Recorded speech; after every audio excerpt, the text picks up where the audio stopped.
In 1926, Benito Mussolini seized power as the unchallenged dictator of Italy. He had a grand vision of creating a second Roman Empire. Throughout the late 1920s and early 30s, Mussolini's charisma and his promise to establish Italy as a world power led to his unprecedented popularity throughout the country. But he would soon find that the hazards of international politics were far greater than the challenges he faced during his rise to power within Italy. Mussolini felt that conquering Ethiopia and adding it to his collection of African colonies could be a crowning achievement. It would also send a strong message to the leading nations of the world. One secret plan to achieve his dream began in 1933. An Italian military attaché in Addis Ababa was ordered to set up consulates throughout Ethiopia. The Italians then began to smuggle chests full of silver coins into these consulates. The coins were used to bribe local Ethiopian tribal chiefs for their sworn allegiance to Italy's dictator. Meanwhile, across the border in the Italian colony of Eritrea, Italian soldiers were secretly building roads in preparation for Italy's second war with Ethiopia. As a European power back at the turn of the century, Italy came late in the game of colonial rule. In 1897, the Italian army lost 8,000 soldiers during a humiliating defeat at Adawa in their previous conflict with Ethiopia. It was the first major European army to be defeated by a colonial people. More than 30 years later, Mussolini's henchmen used the debacle as an excuse for a new war. Some of the right-wing nationalists were still obsessed with the fact that the Italian army had been defeated by the Ethiopian army at the Battle of Adawa, and in the 1930s, the fascist propaganda machine deliberately stoked up this whole business about Ethiopia and Italy's former humiliation. On October 3, 1935, Mussolini launched his attack. 200,000 Italian troops, backed by hundreds of aircraft and tanks, raced into Ethiopia.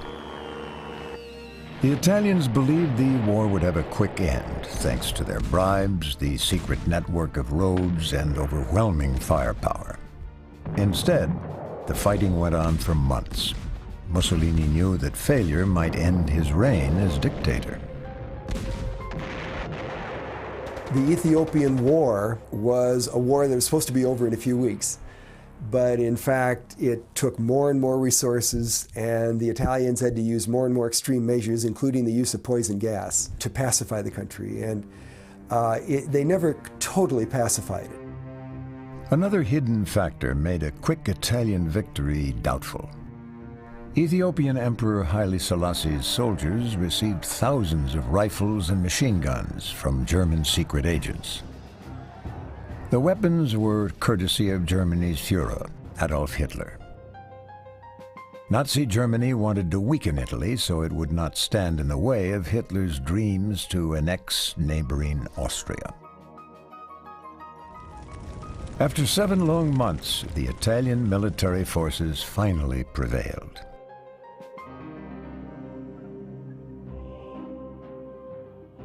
In May 1936, from the Palazzo Venezia in Rome, before a cheering crowd of 400,000, Mussolini declared the beginning of his second Roman Empire.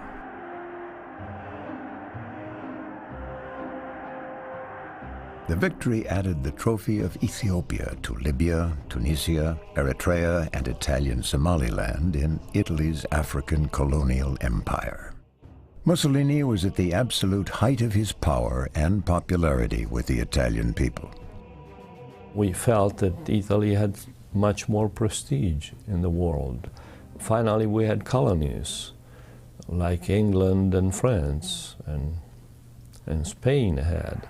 And people felt very happy about and very, very honored to be fascist and to have a leader as Mussolini was. Italy's future had become personified in its charismatic ruler, the man they called Il Duce, meaning the leader. His reign would become mythical. Mussolini saw himself as the person who could make Italy into a great modern state, leading a revolution unlike anything that the world had ever seen, and that he would be a great world leader in the 20th century. This probably gave Mussolini the confidence, or the overconfidence, to think that he could join Hitler and maintain independence and maybe even to dominate Hitler. In reality, the Italian military, weakened by the war in Ethiopia, was not ready to be considered a major force as Germany prepared for war. Mussolini's intelligence units and advisors would also prove to be incapable of uncovering Hitler's far-reaching ambitions until it was too late. These failures would lead Italy down a destructive path and put Mussolini's carefully designed myth into jeopardy as his destiny became more intertwined with that of Nazi Germany. As a young man, Mussolini was an advocate for violent change. In 1909, at age 26, he became the editor of the newspaper Il Popolo Italia, or the People of Italy. The Popolo d'Italia was a fundamental tool for Mussolini to actually gain ascendancy in the movement, which he had certainly participated in creating, but in which he was not the leader until 1920, 1921, when, after the foundation of the fascist movement as a party, Mussolini assumed his leadership. In the social, economic, and political chaos that followed Italy after World War I, Mussolini's fascists slowly gained popularity with their anti-communist and patriotic philosophy. On October 27, 1922, Mussolini was about to ignite his own myth as Italy's savior. As the country was being pushed to the brink of civil war, members of Italy's fascist party prepared to march on Rome in a bid to take power. The March on Rome is really the triumph of myth. The March on Rome really never happened. That's the odd part about it. About 50 or 60,000 black shirts marched toward Rome, but they stopped about 50 miles outside of Rome, and they never forced their way into the city. They never even tried to force their way into the city. The government collapsed in the face of the presumed threat and the king's fear of civil war. Just 2 days later, in an effort to avert a bloody outcome, King Vittorio Emanuele III reluctantly appointed Mussolini the Prime Minister of Italy. When the black shirts were allowed into the city, the March on Rome became a march of triumph. Mussolini's rise to power had been secured through intimidation and coercion. It would be the first of many deceptions by Italy's new leader.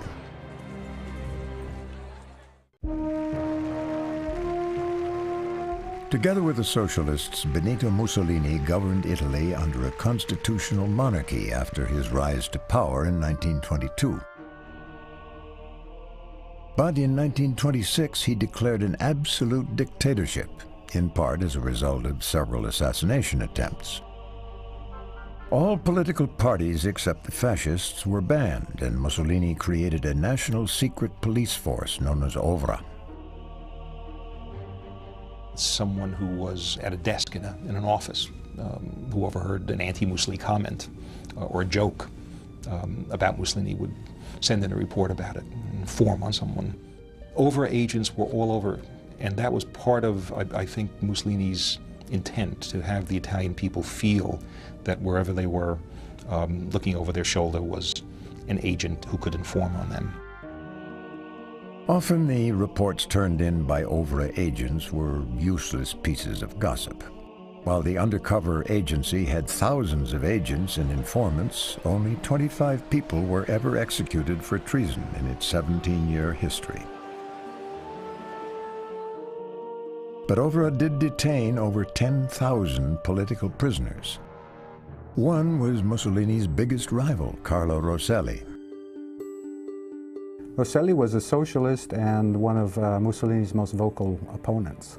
Rosselli was inciting the crowds against the dictator, so he was exiled to the island of Lipari in 1928. He was dramatically rescued, whisked to France. Once he was in Paris from 28 onwards, he would more or less control his Action Party and their resistance against Mussolini. Mussolini's intelligence agents continued to shadow Rosselli over the years. But for the time being, Mussolini had little to fear within Italy. The people fell for his natural flair.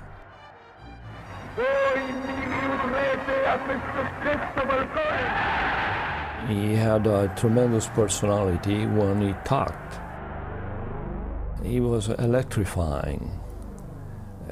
People paying so much attention to what he said and believed intensely to his word, and were so proud of all the promises that he made to the Italian people. He was very good to the people and to me, and to us, all the kids. Let's put it this way, he was the future. Mussolini launched a propaganda style that was geared to the masses. His designs for fascism would cut across all boundaries of society, appealing not only to the rich, but also to the lowest of the working classes. He was a man of the people. He was a man who appeared in the fields with peasants with his shirt off. Imagine Hitler doing something like that. Mussolini cultivated his own myth with legendary performances. His famous gestures were secretly copied from Italian cinema, especially from one of the most popular film characters of Italy, Maciste. Mussolini adopted some specific gestuality from Maciste. More specifically, for example, we can think about the famous posture of Mussolini when he puts his chest up and he makes his face very rigid and he rolls his eyes. Now, that was something that came very specifically from the Maciste movies. One of Mussolini's great inventions, if you will, at self-promotion was to create a kind of a myth of himself as a sexual figure. And his propaganda machine and his official biographies all helped him to do that. So when we see Mussolini, for example, standing on the slopes of a ski resort, bare-chested in the snow, that's sending a certain message that he wants to project to the Italian people and to the world at large. Married with 5 children, Mussolini's image was that of a devout husband and father, but in truth, Il Duce was a notorious womanizer. Despite his personal sins, Mussolini became a hero among this predominantly Catholic nation. He signed the Lateran Treaty in 1929 that formally recognized the Vatican in exchange for acceptance of the Italian state by the Church. It was a masterstroke of compromise politically for Mussolini. He made peace with the Church. And the result is that there's a tremendous wave of support for Mussolini. It's the first great step toward popular consensus behind Mussolini, because after all, most Italians were Catholics. Across the Atlantic, Mussolini's carefully developed image as a world leader was being recognized in the United States. Throughout the 1920s, he was admired by many Americans. The growing Italian-American community, which reached nearly 10 million by 1930, had become strongly pro-fascist. When Mussolini declared war on Ethiopia in 1935, over 1,000 Italians living in the United States volunteered to serve in Il Duce's fascist army. After the invasion of Ethiopia, the United States placed embargoes on raw materials, including oil and copper. The Italians here in the United States responded by sending 400 tons of copper postcards to Italy to supplement the lack. But by the late 1930s, Mussolini's international popularity would drastically change. Germany had risen from the ashes of World War I with a different kind of dictator. Adolf Hitler and his National Socialists were going to give fascism a new face. One more violent and more destructive than anything the world had ever seen. Hitler's Germany was not only going to transform Europe, but it would determine the fate of the man called Il Duce.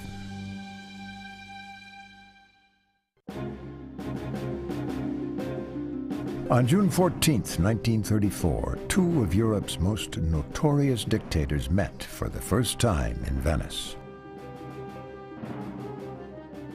While Adolf Hitler admired his Italian mentor, his reverence did not stop the Führer from pursuing his own military agenda. Benito Mussolini's intelligence agents learned that the Nazis were plotting to overthrow the chancellor of neighboring Austria. The big barrier was Austria. Mussolini did not want Austria to be part of Germany. And in fact, in 1934, when the Nazis in Austria murdered the prime minister, Mussolini threatened military intervention to prevent Germany from annexing Austria, and that was successful. Hitler backed away from that because Hitler did not want to alienate Mussolini, and he wasn't ready in 1934 for a major military commitment anyway. Despite their differences, there was a strong desire from both leaders to form an alliance. One of the most vocal proponents for Italy's affiliation with Hitler came from within Mussolini's inner circle. His name was Roberto Farinacci, a member of the Fascist Party's Grand Council. Farinacci led a growing group of Italian fascists who believed Hitler and Mussolini were natural allies. But the Italian public was far more skeptical. Nevertheless, 2 years later, in 1936, emboldened with the Italian conquest of Ethiopia, Mussolini considered an alliance with Germany. He had appointed his son-in-law, Count Galeazzo Ciano, his foreign minister, and dispatched him to Germany. So he goes off to Berlin, and the result is the treaty which Mussolini dubs the Rome-Berlin Axis. While the world watched the signing of a treaty uniting Germany with Italy, the actual Axis was neither a military nor a diplomatic agreement. Secretly, it was an exercise in fascist propaganda. Hitler and Mussolini had only signed a pact for an ambiguous collaboration for their common fight against communism. A true test of the new German-Italian fascist alliance came early in 1937. In Spain, a civil war against the Soviet-backed Republican government was being led by the fascist general Francisco Franco. Less than a year since his troops had fought in Ethiopia, Mussolini joined Hitler in committing his soldiers and equipment to spreading the fascist cause in Spain. Yet Mussolini's greatest challenge came not from Spain, but from France. Political rival Carlo Rosselli, living in exile in Paris, was responsible for publications and espionage designed to undermine the Mussolini regime. In 1936, Rosselli mobilized and commanded Italian resistance fighters that would challenge Mussolini's soldiers in Spain. Almost 3,500 Italians, calling themselves the Communist Garibaldi Brigade, joined the fight against Mussolini's army. Rosselli led a stunning victory over Mussolini's forces in the Battle of Guadalajara. The presence of the Italian brigades was highly publicized. They were outnumbered by Mussolini's forces, so this was a kind of internecine battle. It was Italians against Italians, and fascists lost. For Il Duce, his defeat by Rosselli's rebel group of anti-fascist Italians was the ultimate humiliation, one that he would not forget. In June 1937, agents working for Mussolini's intelligence agency prepared to ambush Rosselli on a country road in southern France. And one day he went for a drive in his car with his younger brother Nello in the countryside, and a car had broken down in the street in front of him. So he offered to help the man put his car together. 4 men came out of the woods, and the first one with one knife got Rosselli definitively. The brother was handled by the other 3 and received multiple wounds. They both died. There were massive protests in France against the killings. For Mussolini, it was an international embarrassment. Much of the world had no doubt that he was behind the murders. In September 1937, Mussolini made his first visit to Germany. Hitler did his best to impress Mussolini with Germany's growing military might. The following year, in 1938, Hitler returned to Italy, where Mussolini put on a show of his own for the Führer. Mussolini was so ill-equipped militarily that he had his formations, whether they were airplanes or ground troops, go in circles, so that Hitler thought he had 500, 600, 700 airplanes in his air force, whereas he only had 100. The troops were so ill-equipped, and there was so much corruption in Italy that they had cardboard shoes. It was raining and a big puddle formed. And when the German troops went with their goose steps, they just went in a straight line. And when the Italians came after them, the troops bulged in the middle to avoid the puddle, because the Italians didn't want to get their boots wet. In retrospect, it's clear that Mussolini was not equipped as a strong ally. Nevertheless, Hitler still pushed for a military alliance. With his country's resources almost completely drained by the Ethiopian and Spanish campaigns, Mussolini was not ready for war. But when the Germans convinced him that plans for war were years away, Mussolini saw no harm in an alliance. In May 1939, he sent his son-in-law, Ciano, to Germany to sign the Pact of Steel with Hitler. Each country vowed to come to the defense of the other in times of war. 3 months later, Ciano learned that the Germans were secretly planning to invade Poland in a matter of weeks. Britain and France would most certainly declare war on Germany, and with the Pact of Steel, Italy too. Mussolini was trapped by his defense treaty with Hitler. On September 1st, 1939, the Germans crossed into Poland. World War II had begun. It catches Mussolini off guard, and it's the first major example of an undertaking by Hitler which Mussolini is kept in the dark about until the very last moment.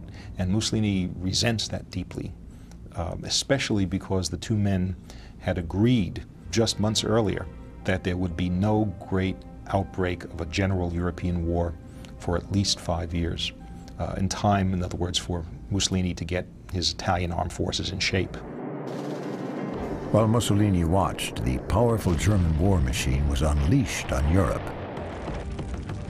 The Italian leader was forced to take sides in a war he neither wanted nor was prepared to fight. To Mussolini, Hitler's invasion of Poland was nothing less than an act of betrayal. And for the Italian people, their love affair with Il Duce was about to come to an end.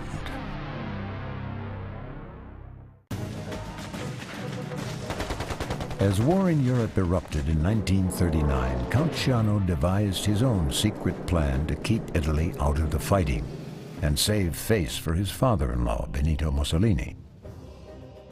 If Italy was obligated to fight with Germany, its army would need supplies.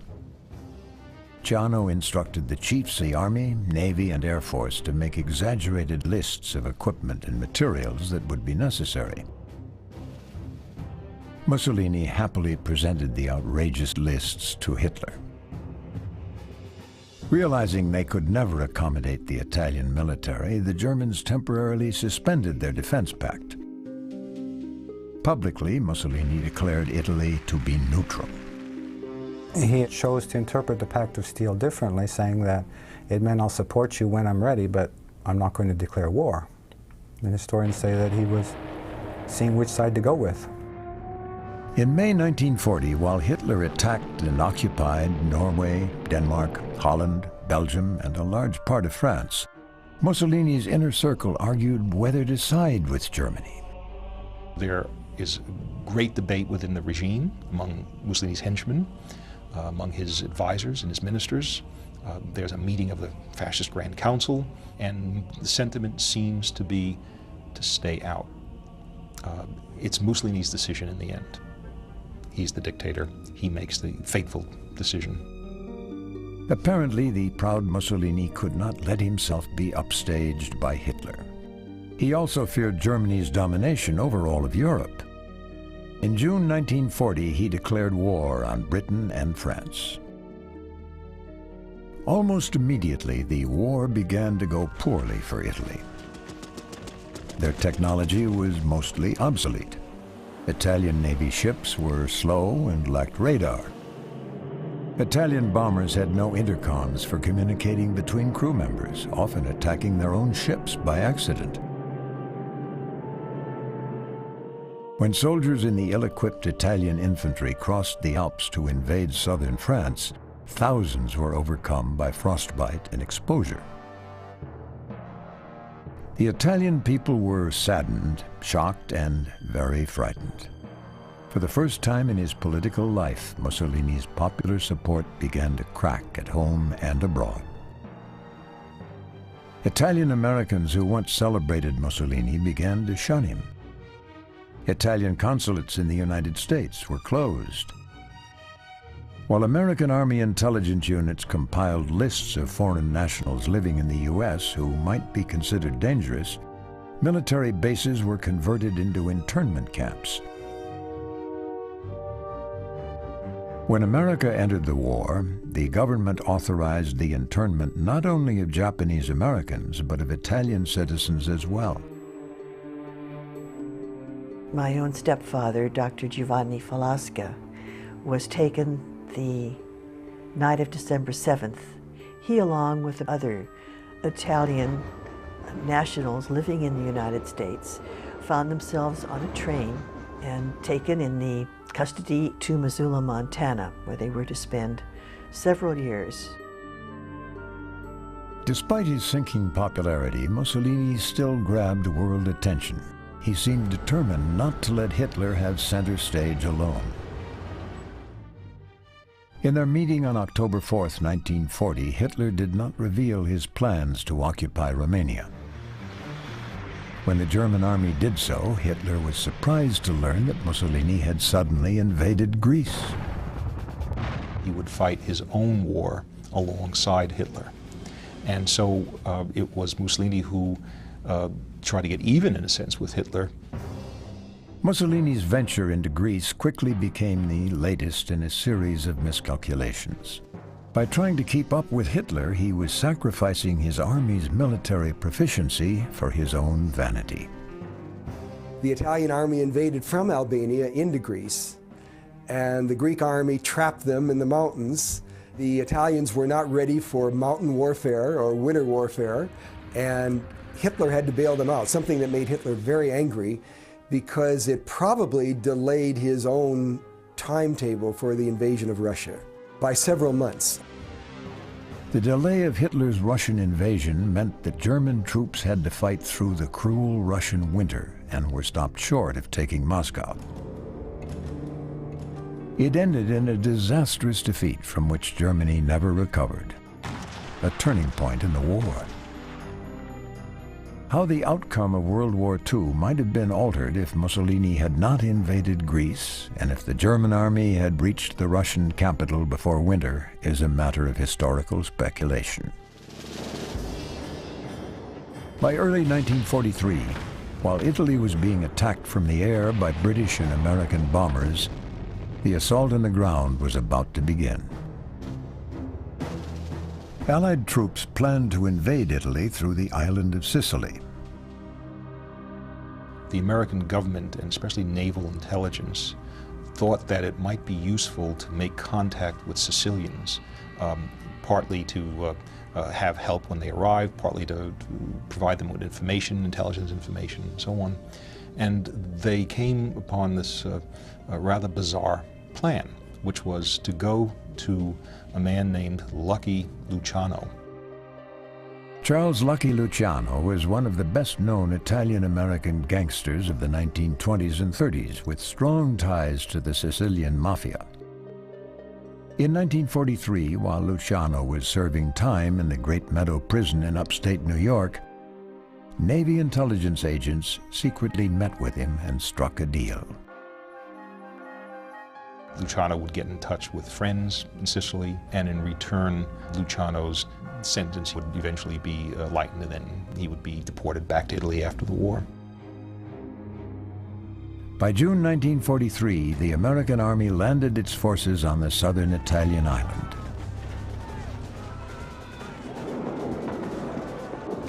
With the support of the Mafia, the first Allied invasion of Europe had begun.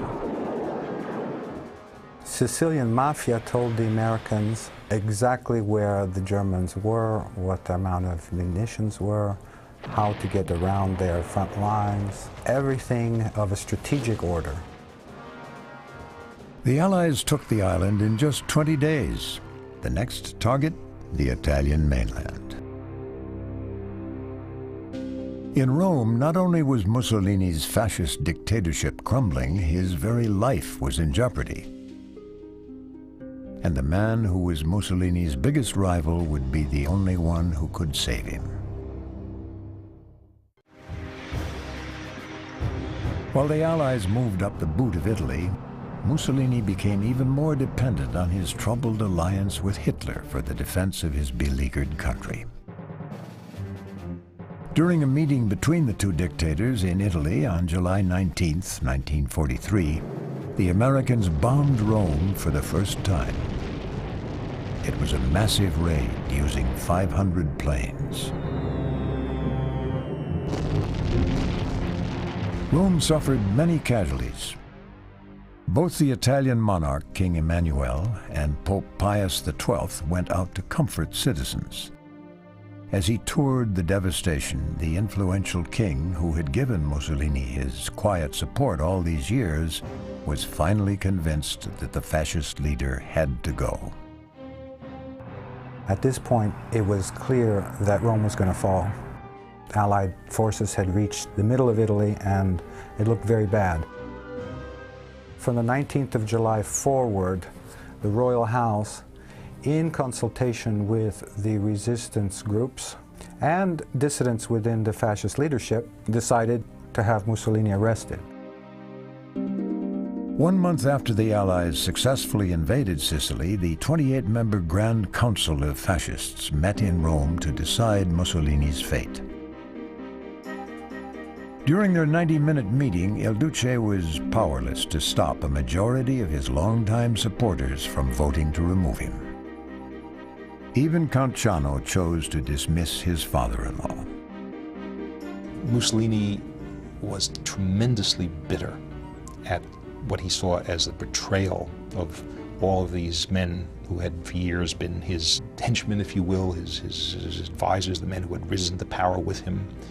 He saw that as betrayal, but the one act of betrayal that struck most deeply, of course, was Ciano, his daughter's husband, who voted against him.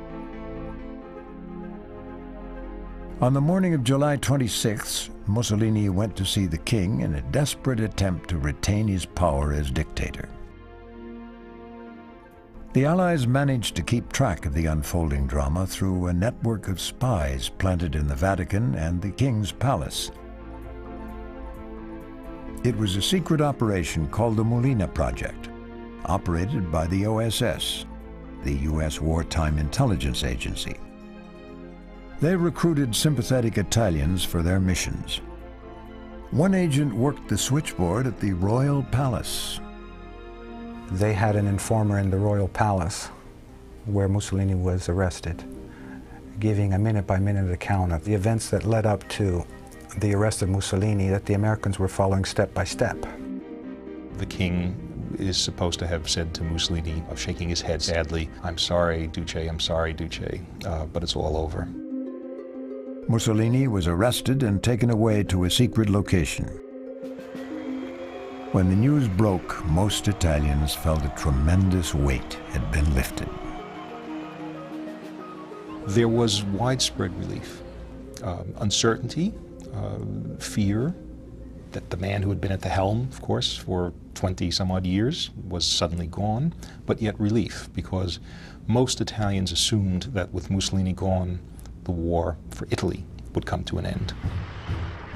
But instead of peace, Hitler occupied the rest of Italy with his own troops. He was determined to protect Germany's southern flank against the advancing Allies.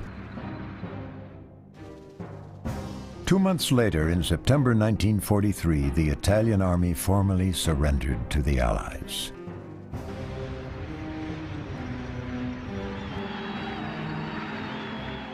The Allies wanted Mussolini. But Hitler was determined to find him first. Despite their rivalry, the Führer did not want his old mentor to fall into the hands of the enemy.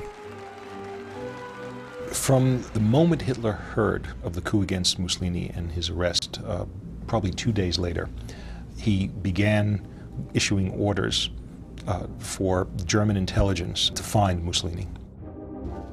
The Germans had an informant in the Italian Ministry of Home Affairs who revealed the secret location where Mussolini was being kept prisoner. On September 12, 1943, 75 German paratroopers and SS men in 12 gliders descended on a mountaintop in northern Italy in a silent assault. In the 4-minute raid, Mussolini was quietly rescued from his imprisonment at a ski resort without a shot being fired. He was taken to Munich. As a virtual prisoner of the Germans, Hitler appointed Mussolini to head the northern Italian states still under German control. 500 miles north of Rome, in the town of Salo, surrounded by SS guards, Mussolini led what was left of the loyal Italian fascists.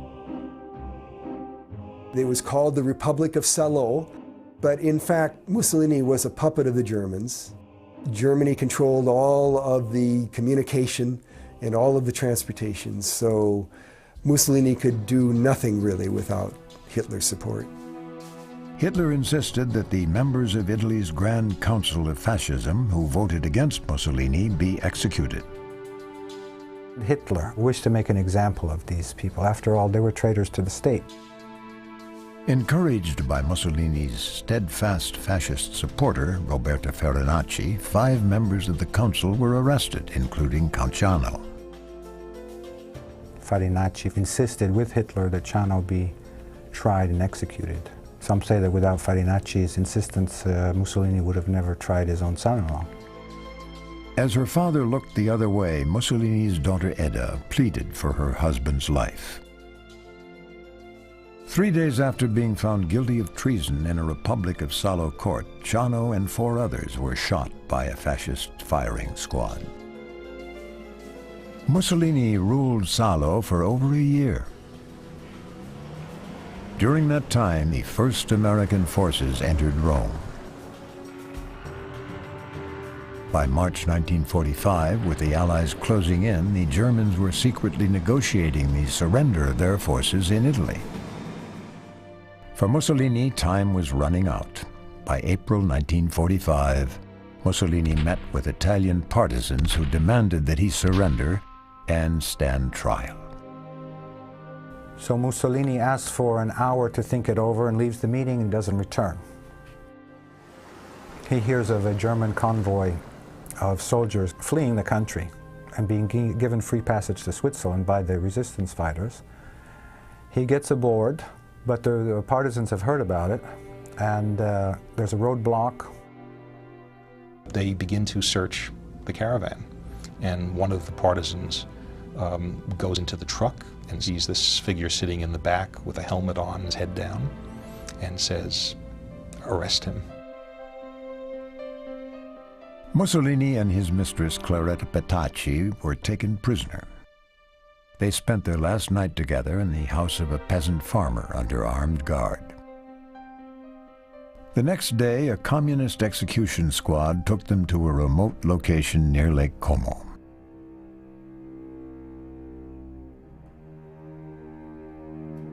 Protesting hysterically, Claretta was shot through the heart. Mussolini ripped open his jacket and demanded to be shot not in the head but in the chest, a request the firing squad immediately fulfilled. Their bodies and those of the other Italians from the convoy were taken to Milan by truck and dumped at Pizzale Loreto. News of Il Duce's death spread quickly. I learned from the radio of Mussolini's death and execution. I heard it, and it was a moment of exhilaration until I found out that they had hanged him by his feet, and Claretta also. And then we saw the pictures in the paper. That bothered me. In his bunker in Berlin, as the Soviet army closed in, Adolf Hitler received with resignation the news of Mussolini's execution. Determined not to have his body end up like his former fascist mentor, Hitler committed suicide along with his new bride, Eva Braun. Their bodies were burned. 9 days later, on May 8th, the German army surrendered. The war in Europe was over. Mussolini led his people to triumph and tragedy. Despite the pain and suffering his reign ultimately inflicted, many Italians remain proud of their former leader. He created the image of Italy as a strong world power.